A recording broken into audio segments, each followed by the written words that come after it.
Welcome back, all you Eastview writers. It's me again, Mrs. Jodman, here to give you another lesson on poetry.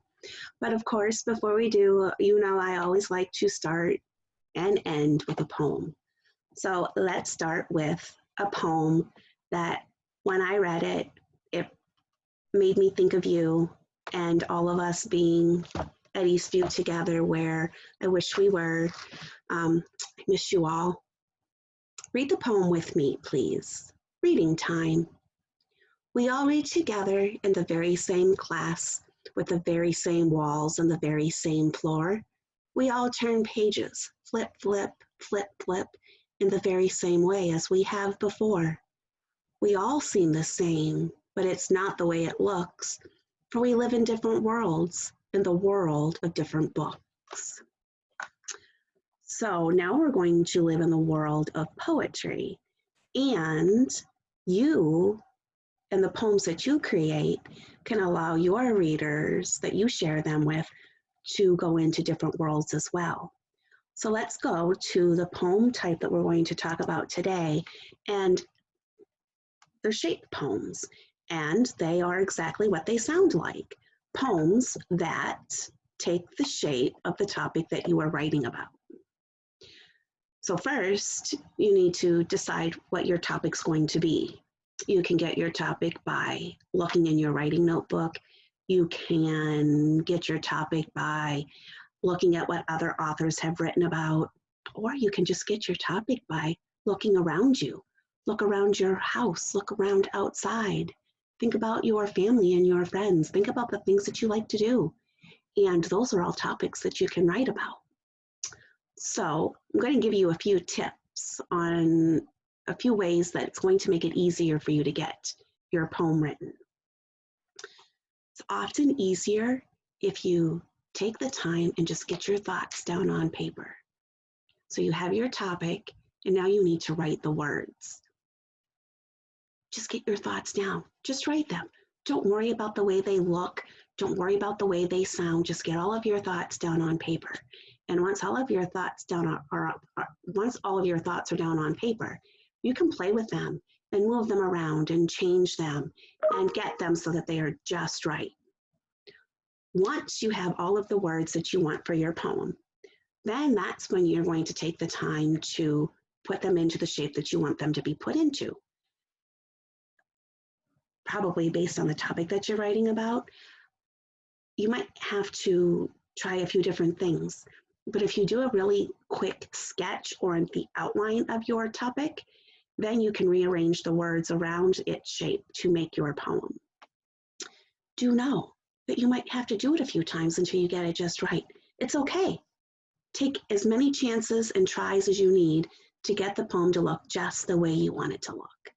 And then, of course, make sure you share it with us. Before you go off on your own, I have quite a few poems that I want to share with you. I hope that these poems will give you an idea of the different things that you can do as you're writing yours. Flashlight. Dark night, rocky path, flashlight beam shows me the way, a round stepping stone. Green bug on my book, pushing his long, important shadow up the page. Inside the flashlight, round beam, one wide open eye staring back at me. The bobbing circle of light coming up the path, bringing my father. The next poem that we're going to look at is called Eavesdropping. Take a look at that shape. What do you think it might be? Now read with me. See if you're right. Eavesdropping. Tipping a slender silver ear, Moon tries to pretend she isn't listening to our secrets. So did you think it looked like a moon with all of the stars up in the sky? You were right, but it also alludes to the fact that it could be something else. Look at the last three lines, listening to our secrets. What do we use to listen to secrets? We use our ears, right? Doesn't that shape kind of look like an ear as well? That poet was pretty crafty. Storm. Late in the afternoon, the wind begins to blow, whistle sharp, wet and cold, white caps lace the lake. Uneasy, the birds dart from tree to tree as heavy black clouds rumble toward us, an oncoming train hauling a thunderous load of storm. Rain!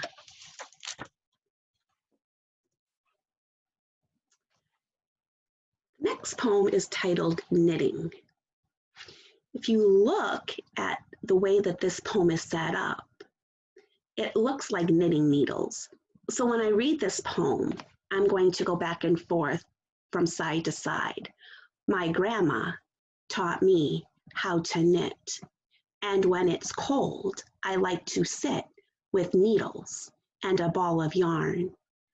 I think of sheep out in a barn wearing wool that will soon be knitted by someone like me. And as my fingers twisty twirl each stitch into a knit or purl, I watch my window fill with snow. I listen as my needles go, clicking, clacking to and fro, and watch my knitting grow and grow. So this poet took the words and made short lines to make it look like knitting needles.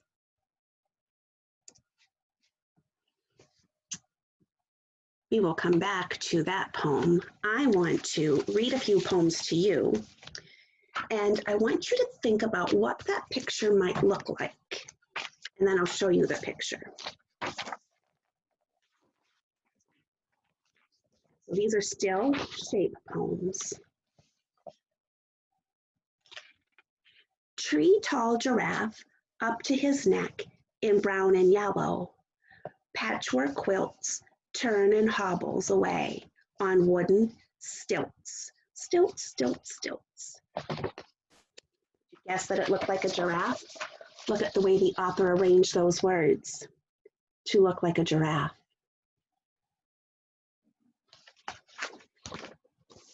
That author probably wrote all of his words down, and before he actually made his shape, got all of the words he wanted and then arranged those into the shape of that giraffe. A swing and a miss. What do you visualize as I read this poem? What would be a good shape poem for this? The fastball that you hope to poke is smoke. The screwball, an ironic twist, hits your fist. The knuckler wobbling up to you can dipsy do. The let up pitch you can't resist. You missed. The curveball that you thought was there is air. The sinker comes as some surprise. It dies. The spitball that by law is forbidden is hidden. What do you picture? What are all of those about? Did you guess baseball? Look at this poem. The different stanzas are in the baseballs, describing the different pitches. The title of this is Weeping Willow. In a far field of sadness stands the wee widow weeping. Her wind-woven hair softly sweeping, her wind-woven hair softly sweeping, her softly sweeping, her softly sweeping, and that is repeated on both sides of the tree. It's a little difficult to read too, because if you look really closely, it's written backwards for me, but because you're looking into it, it might look just right. So their topic was the weeping willow tree, and that is the shape of the picture, the shape poem. Umbrella. Skinny Bonnie Bumber wears a long tall hat. I hide her in the closet till the clouds get fat. I poke her up and out when the sun goes away. Fatty Bonnie Bumbler loves a rainy day. What are you visualizing? Are you visualizing that umbrella? Look at how the author put that into the shape of a poem. based on their topic umbrella. What about this one? The butterfly is the fantasy fulfiller of every caterpillar. Visualizing a butterfly. Look, that poem isn't long. Your poems don't need to be long. Poems come in all sorts of shapes and sizes and lengths. One more shape poem.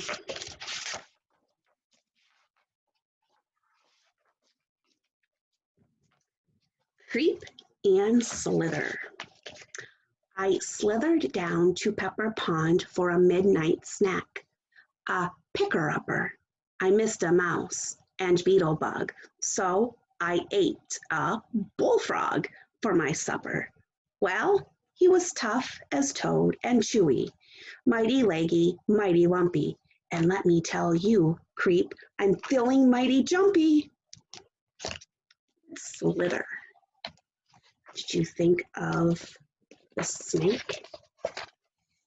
Look at the shape of that poem.